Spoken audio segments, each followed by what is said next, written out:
দর্শক বন্ধুরা দেখেন আজকে আপনাদের সামনে আবারও কলিয়াপুকে নিয়ে হাজির হয়েছি। সাথে আছে আমাদের উস্তাদ এবং কলিয়াপু। উস্তাদ আপনি কেমন আছেন? আলহামদুলিল্লাহ ভালো আছি। আপু তুমি কেমন আছো? জি ভাইয়া ভালো আছে। তো অনেকদিন পরে আসলাম, অনেক ভালো লাগতেছে তোমাকে দেখে, তোমার গান শুনবো মনটার মধ্যে চাইছে। তো আজকে কি গান শোনাবে বলো? আজকে আমি তুমি যাও যাও যমুনারি ঘাটে, মানে যে বনমালী গো, এই গানটি শোনাতে চাই। ও আচ্ছা আচ্ছা, সে তো অনেক সুন্দর গান। উস্তাদ তাহলে আর দেরি কেন, গানটা ধরান। হ্যাঁ, গানটা অনেকদিন আগে শুনছি আর এ পর্যন্ত শোনা হয় নাই, তো আজকে মনে হয় কলির মুখে শুনবো। ধরো গানটা ধরো। তুমি যাইও যাইও যমুনারি ঘাটে, না মানি ননু দিরুবাধা, বনমালী গো তুমি পর জনমে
উস্তাদ অসাধারণ, অসাধারণ মানে কি, মানে অনেকদিন পর বলার গানটা ভাষা নেই শুনলাম তো। উস্তাদ। মানে গানটা যে শুনতেছিলাম আসলে মানে কিভাবে যে গানটা হচ্ছে আমি তো মানে কিছু বুঝতেই পারতাম, আন্দাজ করতে পারতেছিলাম না, এতটা ভালো লেগেছে হ্যাঁ, উস্তাদ। আমি তো একবারে সুরের গভীরে,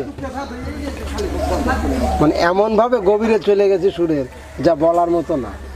অতুলনীয় যাকে তো বলে একটা। যাই হোক দর্শক বন্ধুরা, কলিয়াপুর এই গানটি আপনাদের কাছে কেমন লাগলো অবশ্যই কিন্তু কমেন্ট করে আমাদের জানাবেন। আর যদি একটুও ভালো লেগে থাকে তাহলে অবশ্যই লাইক, কমেন্ট এবং শেয়ার করে আমাদের সাথেই থাকবেন।